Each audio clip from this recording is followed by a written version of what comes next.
जो जातिवाद में बढ़ जाते हो, जब वोट देने जाना तो एक ही बात दिमाग लगा लेना, खाली अफगानिस्तान की स्थिति याद कर लेना, आपको पता चल जाएगा कि आपको वोट कहां देना है, मुहर कहां लगनी है। मैं किसी पार्टी विशेष का आदमी नहीं हूं, लेकिन मैं भारत का आदमी हूं और मुझे इतना तो पता ही है कि भारत किन हाथों में सुरक्षित है।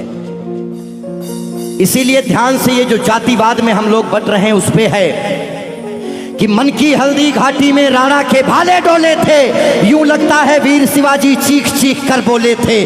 पुरखों का बलिदान घास की रोटी तक शर्मिंदा है, कट गई जंग में राणा की बोटी बोटी शर्मिंदा है। खुद अपनी पहचान मिटा दी कायर भूखे पेटों ने, जो टोपी जालीदार पहन ली हिंदू माँ के बेटों ने।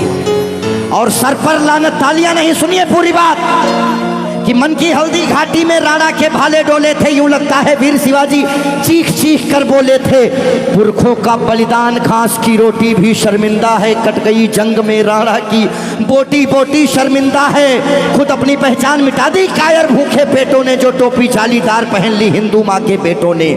सर पर लानत वाली छत से फिर खुला ठिकाना अच्छा था, टोपी गोल पहनने से तो मर जाना ही अच्छा था। मथुरा अवधपुरी घायल है, काशी घिर गई कराहों से, यदकुल गठबंधन कर बैठा कातिल नादिर शाहों से। मुंह से आह तलक ना निकली धर्म ध्वजा के फटने से, कब तुमने आंसू छलकाए गौ माता के कटने पे।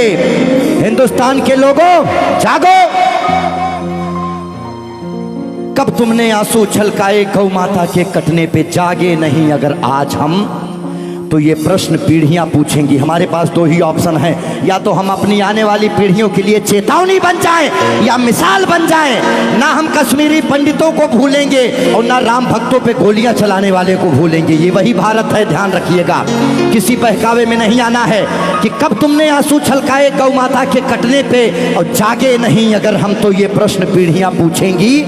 गन पकड़े हिंदुओं के बेटे और बुरके से लदी बेटियां पूछेंगी, बोलेंगी हे आर्यपुत्र इतना उद्धार किया होता, खतना करवाने से अच्छा हमको मार दिया होता।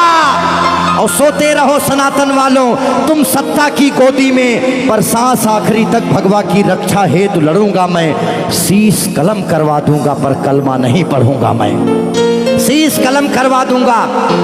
आने याद रखना, हमारे भारत में 29 राज्य हैं, जिसमें से खाली 22 राज्यों में हम लोग बहुसंख्यक हैं, बाकी अल्पसंख्यक। इसीलिए मैं भजन भी गाता हूं, मैं जागरण भी करता हूं, क्योंकि मैं भारत, मेरा चैनल कभी भी बदल सकता है। अभी देशभक्ति चल रहा है, कभी कभी कपिल शर्मा लग जाएंगे, फिर कभी आस्था लग जाएगा।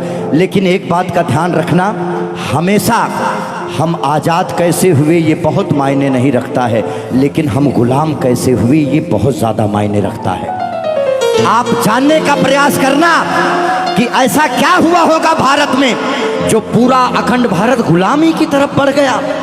इस देश में जिनको चोर कहना था, जो मुगल भारत को लूटने आए, चाहे वो गजनी रहा हो, चाहे वो औरंगजेब, महान अकबर जिसको जिल्ले इलाही कहा गया, जिल्ले इलाही खुदा की परछाई को कहते हैं। और जो भारत के लोग अकबर को महान बताते हैं, जिल्ले इलाही शहंशाह अकबर, जिल्ले इलाही खुदा की परछाई को कहता है। ये कौन सा जिल्ले इलाही है जो दिल्ली में महिलाओं की मंडियां लगाता है, महिलाओं की खरीदी फरोश करता है? इतनी काली परछाई कौन से जिल्ले इलाही की हो सकती है? इसीलिए आप अपने हीरोज, अपने बच्चों को बताओ कि ये देश भगत सिंह की वजह से, ये देश जियो तिवारी जनेऊधारी चंद्रशेखर आजाद, ये देश मंगल पांडे, बुंदेले हर बोलों के मुंह हमने सुनी कहानी थी और खूब लड़ी मर्दानी वो तो।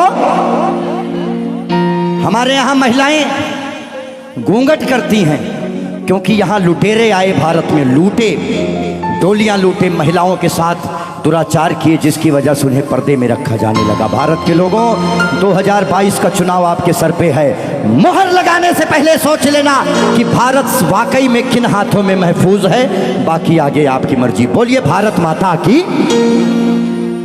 आइए रोक दो भाई।